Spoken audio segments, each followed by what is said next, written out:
Hello beginners, I hope आप लोग अच्छे होंगे और मैं भी अच्छी हूँ। मैं यहाँ पे आप लोग के लेके आई हूँ बैंकिंग अवेयरनेस।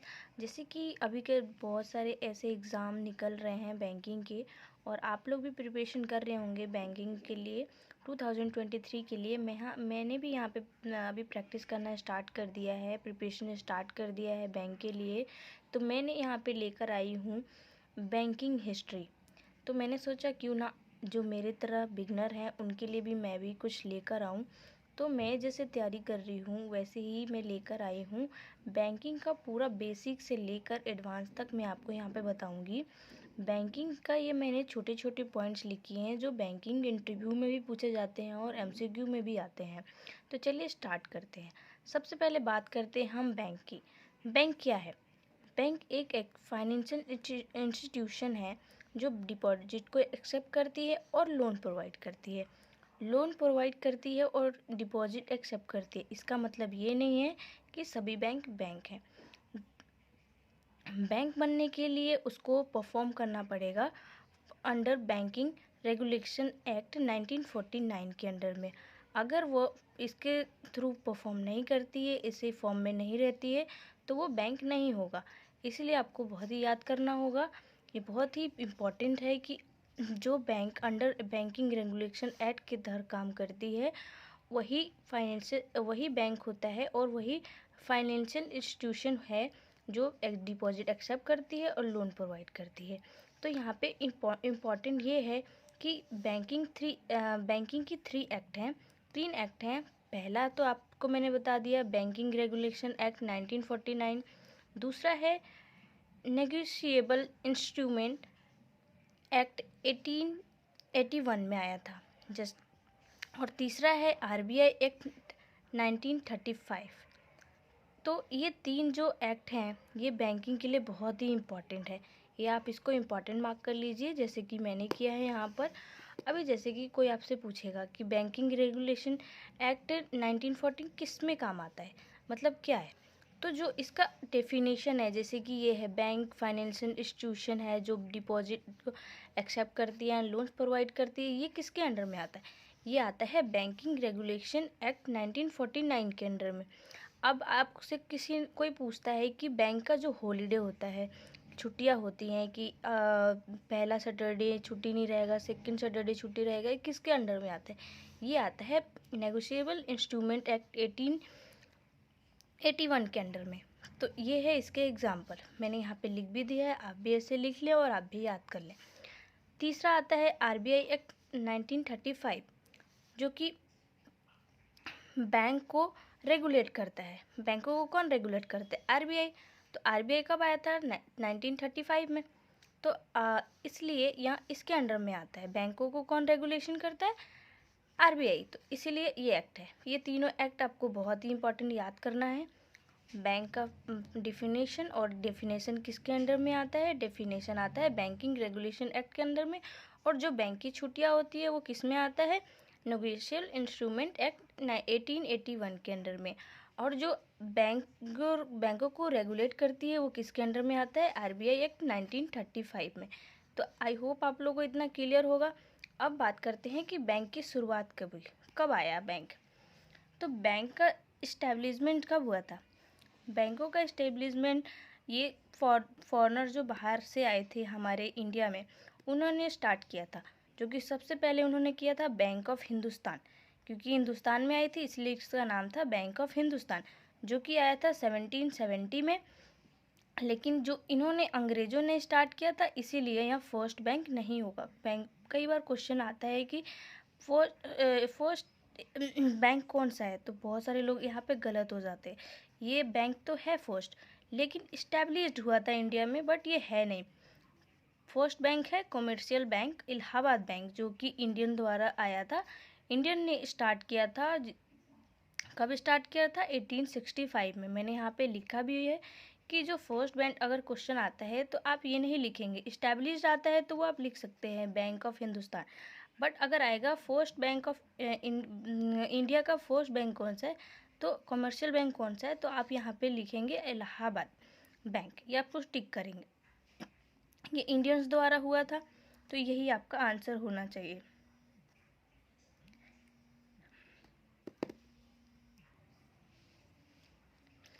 तो बात करते हैं कि जब इंडिया में जब फ्रीडम नहीं हुआ था, जब प्री इंडिपेंडेंस से पहले कौन सा था।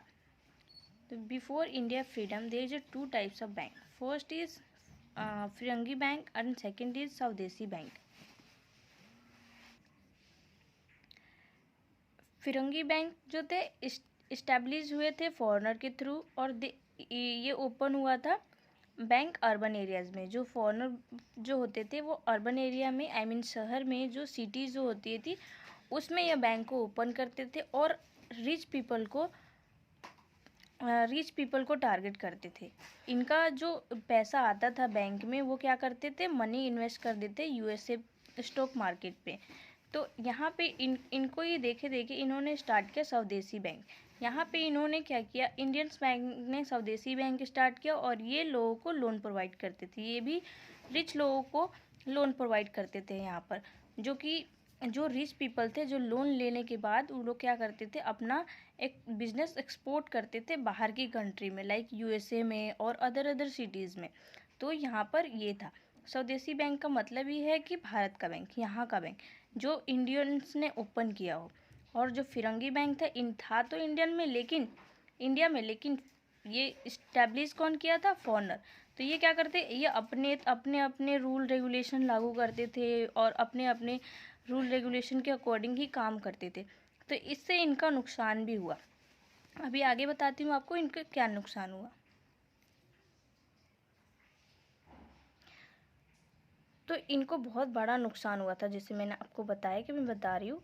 कमिटी जो आई थी हिल्टन यंग कमीशन, आपने सुना होगा अगर आप बैंक की तैयारी कर रहे हैं तो। अगर आप नहीं सुने तो कोई बात नहीं। हिल्टन यंग कमीशन, इसमें एक कमेटी बैठी थी, इसमें लोग थे कुछ लोग। उन्होंने ये कमेटी आई थी 1926 में, जो कि इन्होंने सजेस्ट किया इंडिया के लोगों को, और मतलब यहाँ पे जो और बैंक काम कर रहे थे उनको, कि यहाँ पे एक ऐसा बैंक होना चाहिए जो बैंकों को रेगुलेट कर सके, करेंसी इशू कर सके और बैंकों पर ये लगाम लगा सके। वो कितना करेंसी यूज़ करे, किसको लोन देना है, किसको नहीं देना है, सब कुछ करे, मैनेज करे। बट किसी ने, ना फॉरेनर बैंक ने सुना ना ही इंडियन बैंक ने सुना। अपना उन्होंने वैसे ही स्टार्ट किया जैसे वो कर रहे थे। बट यहाँ पर एक प्रॉब्लम आ गई। 1929 से 30 में यूएसए क्राइसिस आ गए। वहाँ पर बहुत सारे लॉसेस हुए, बहुत लोगों का पैसा डूब गया, क्योंकि कोई रेगुलेट करने के लिए नहीं था। तो रेगुलेट नहीं करने के लिए था तो क्या होगा, बैंक अपनी मर्जी से काम करेंगे, तो उससे क्या होगा, उनका बिजनेस डूबा, लोगों ने पैसा फ्रॉड किया, बहुत ऐसी चीज़ें हुआ दोनों बैंकों के साथ। तब यहाँ के गवर्नमेंट को समझ में आया और उन्होंने फिर आरबीआई लेकर आए। आरबीआई जो लेकर आए वो स्टार्ट हुआ 1935 में। आरबीआई एक्ट कब लागू हुआ, 1935 में। तो गवर्नमेंट ने बनाया आरबीआई को 1934 में,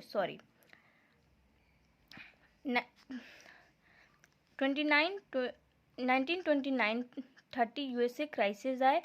एंड इस क्राइसिस के बाद ही गवर्नमेंट ने डिसाइड किया कि वो आरबीआई बैंक लेकर आएंगे, जो बैंकों को रेगुलेट करेगी, बैंक करेंसी इशू करेगी और लोगों को लोन प्रोवाइड करेगी अपने अनुसार। तो इसलिए आरबीआई एक्ट बना, इसको बैंकों का बैंक भी कहा जाता है। गवर्नमेंट ने आरबीआई बैंक कब बनाया, 1934 में। इसका हेडक्वार्टर सबसे पहले कहाँ था, कोलकाता में। बाद में इसको चेंज करके मुंबई किया गया, तो उसका सन था 1937। 1937 में मुंबई में ये शिफ्ट हुआ हेडक्वार्टर इसका। पहले कहाँ था, कोलकाता। तो मैंने ऐसे आपको बनाया, आप भी ऐसे बना लें और इसको याद कर लें। मुझे अच्छे से याद हो गया है। अगर आपने भी बैंकिंग के स्टार्ट कर दिया है तो आप भी ऐसे बना के कर सकते हैं। इससे आपको बहुत हेल्प होगा, दोनों तरीके से हेल्प होगा। आपका जीए भी कंप्लीट हो जाएगा, और अगर आपका सिलेक्शन हो जाता है तो उसमें भी आपका हेल्प करेगा। यहाँ पे नोट करने वाली बात यह है कि आरबीआई का जो किसी भी काम को बनाने के लिए कॉस्ट लगता है, तो आरबीआई को बनाने में कितना पैसा लगा, 5 करोड़। तो 5 करोड़ लगा, जहाँ पे गवर्नमेंट का जो भागीदारी था, जो गवर्नमेंट ने इन्वेस्ट किया था आरबीआई में, वो सिर्फ 20 से 25% था। 4%, 0.4% ऐसे कुछ था। लेकिन प्राइवेट लोगों का मतलब जो पब्लिक थी यहाँ की या बाहर की, उन्होंने 90% अपना पैसा आरबीआई में लगाया हुआ था। तो सबसे ज़्यादा ऑनरशिप किसका होगा? प्राइवेट लोगों का। जो बाहर के लोग हैं उनका ज़्यादा आरबीआई के पास उनका ऑनरशिप रहेगा। तो बैंक ने सोचा कि हमारा कैसे इस पे ज़्यादा अधिकार हो। तो कैसे अधिकार होगा? जब गवर्नमेंट का पैसा आरबीआई में ज़्यादा होगा, अगर पब्लिक का पैसा आरबीआई के पास ज़्यादा होगा तो यही ज़्यादा ऑनरशिप हो गया, यही ओनरशिप होगा। तो गवर्नमेंट ने क्या किया, अपना पैसा धीरे धीरे लोगों को देते गया। इसे बाद में ट्रांसफ़र ऑनरशिप किया, बहुत लोगों का पैसा इन्होंने दिया। इसके बाद इनका 50% से ज़्यादा इनके पास, गवर्नमेंट के पास पैसा आ गया, इन्होंने लगाया आरबीआई में। तो उसके बाद आरबीआई ट्रांसफ़र ऑनरशिप आरबीआई को मिल गई। यह नेशनलाइज हुआ 1949 में। नेशनलाइज कब हुआ था? 1949 में। ये आप बहुत इंपॉर्टेंट है, इसको भी आप मार्क कर लीजिएगा। मैंने यहाँ पे बहुत ही बारीकी से बहुत ही छोटी छोटी चीज़ों को मैंने यहाँ पे लिखा है, आप लोग के लिए भी और खुद के लिए भी। बैंकिंग सेक्टर डेवलप हुए 3 फेज़ में। पहला फेज़ कौन सा था? पहला अर्ली फेज़ था, जो कि 1772 1969 तक था। और जब बैंक नेशनलाइज हुए फेज़ सेकेंड में, वो पीरियड कौन सा था? 1969 टू 1991। 1991 ये भी आप नोट कर लीजिएगा, बहुत इंपॉर्टेंट है। थर्ड फेज़ है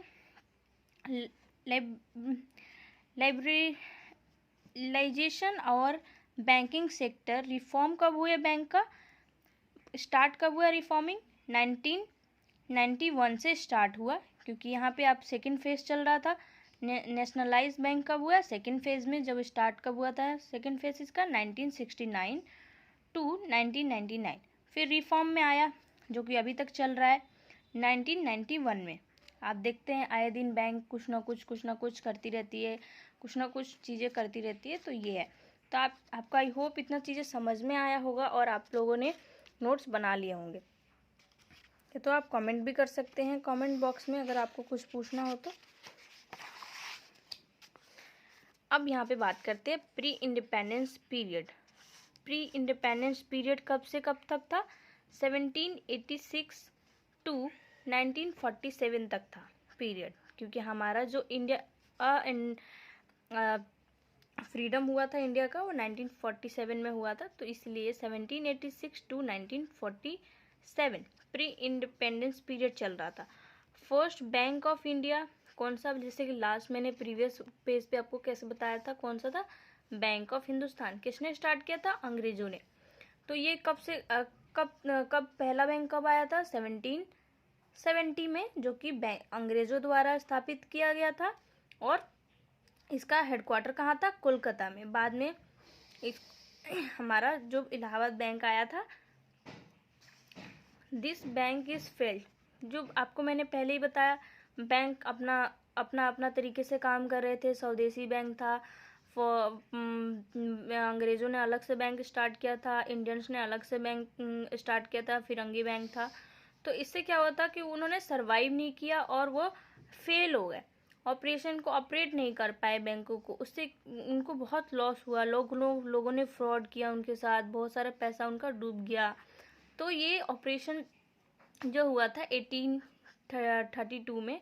फिर यहाँ पे 600 बैंक जो थे रजिस्टर हुए थे पूरे कंट्री में, बट कुछ ही बैंक जो थे सरवाइव कर पाए थे, बाकी बैंक डूब गए थे। जब बैंक ऑफ हिंदुस्तान आया था उस टाइम पे और भी बैंक आए थे इंडिया में, जो कि अंग्रेज़ों द्वारा ही बनाए गए थे। तो उसमें से कुछ याद कर लेते हैं हम। पहला है the general bank of India. ये कब से कब तक था? 1786 टू 1791। फिर था ओध कमर्शियल बैंक। ये भी था कब से कब तक? 1881 टू 1958। फिर बैंक ऑफ बंगाल आया। बैंक ऑफ बंगाल आया जो कि पीरियड था 1809 में आया था। बैंक ऑफ बॉम्बे कब आया था? 1840 में आया था। बैंक ऑफ मद्रास कब आया था? 1843 में आया था। जब जब ब्रिटिश इंडिया पर रूल कर रहे थे, तब ईस्ट इंडिया कंपनी ने 3 बैंक बनाए। कौन कौन सा बैंक बनाया था? Bank of Bengal, bank of Bombay, bank of Madras. क्योंकि यहाँ पे भी मैंने लिखा है bank of Bengal, bank of Bombay, bank of Madras. यही बाद में क्या बने? ये बाद में इनको बोला गया प्रेसिडेंशियल बैंक्स। फिर इसको चेंज हुआ ये these 3 bank were later merged into a one single bank. ये जो तीनों बैंक है ये किस में बैंक मर्ज हुए? एक बैंक में। इन्होंने एक बैंक में इनको मर्ज किया। उसका बैंक का नाम क्या था? Imperial Bank of India. आपने सुना भी होगा। और ये कब हुआ था? 1921 में। सिंगल बैंक में चेंज किया। इसी बैंक को बाद में चेंज करके SBI बैंक बनाया गया। तो ये कब हुआ था? मैं आपको नीचे बताती हूँ। The Imperial Bank of India was later nationalised in 1955 and was named the State Bank of India. तो यही बैंक पहले क्या था? Imperial Bank of India. Imperial Bank of India क्या था? 3 बैंक थे, west of Bengal, west of Bombay, bank of Bengal, bank of Bombay, bank of Madras. ये बाद में ये थे। फिर उसके बाद उन्होंने चेंज किया 1921 में, 1921 में चेंज किया, इंपीरियल बैंक ऑफ इंडिया किया। इसी को बाद में नेशनलाइज जब बैंक हुआ था तब इसको क्या किया? इसका नाम रख दिया स्टेट बैंक ऑफ इंडिया। ठीक है, जो कि currently largest public sector bank है। आपको लोग भी पता होगा, हर जगह आपको देखने के लिए मिलेगा SBI, PNB। तो सबसे ज़्यादा आपको बैंक SBI ही दिखेगा। इसलिए ये आप गूगल भी कर सकते हैं, देख सकते हैं मैंने यहाँ पे कैसे बताया है। आई होप आपको इतना समझ में आया हो। तो मैं आगे भी बता देती हूँ, थोड़ा सा और बचा है। वीडियो के लास्ट तक बने रहिएगा। अगर पसंद आता है वीडियो को तो लाइक, सब्सक्राइब, कमेंट ज़रूर कीजिएगा। मेरा ये पहला ब्लॉग बनाया है मैंने, और मैंने भी जस्ट स्टार्ट ही किया है, तो मैंने भी सोचा आप लोग को भी थोड़ा गाइडेंस मिल जाएगी। Pre independence bank in India. Independence से पहले बैंक कौन कौन से थे इंडिया में? तो बैंक का नाम मैंने यहाँ पे लिखा है, और कब आए थे ये लिखा है। इलाहाबाद बैंक कब आया था? 1865 में। पंजाब नेशनल बैंक कब आया था? 1894 में। बैंक ऑफ इंडिया कब आया था? 1906 में। सेंट्रल बैंक ऑफ इंडिया कब आया था? 1911। Canara bank 1906। Bank of Baroda 1908। अच्छा, आपसे अगर पूछा जाए कि क्यों बैंक सर्वाइव नहीं किए थे, तो आप क्या रीज़न दे सकते हैं? तो यहाँ पे मैंने कुछ रीजंस लिखे हैं। तो यहाँ पे इंग्लिश में भी लिखा है, इंग्लिश वाले बच्चों के लिए, और हिंदी में भी लिखा है मैंने। हिंदी में मैं आपको बता देती हूँ, इंग्लिश में मैंने लिखा है why many major bank fail to survive during the pre independence period. तो कंक्लूजन नीचे मैंने लिखा है। फर्स्ट तो ये है, Indian account holder had become fraud prone. मैंने जैसे पहले आपको बताया कि बहुत सारे ऐसे लोग थे जो फ्रॉड कर बैंकों के साथ फ्रॉड किए। मशीन नहीं थे, टेक्नोलॉजी की कमी थी, lack of machine and technology. उस टाइम पे कुछ नहीं था। यहाँ इस टाइम पे तो मशीन भी है, नोट छापने की मशीन है, टेक्नोलॉजी है, डे टू डे चेंजेस आ रहे हैं बैंक में भी, सेक्टर में, हर चीज़ में। तो उस टाइम पे ये कमियाँ थी। Human errors and time consuming. पहले क्या थे? कोई मशीन नहीं था, कुछ नहीं था, नॉलेज लोग पेपर पेन्स पे ही बनाते थे, तो उसमें एरर भी, बहुत सारी गलतियाँ निकलती थी। और क्या होता था?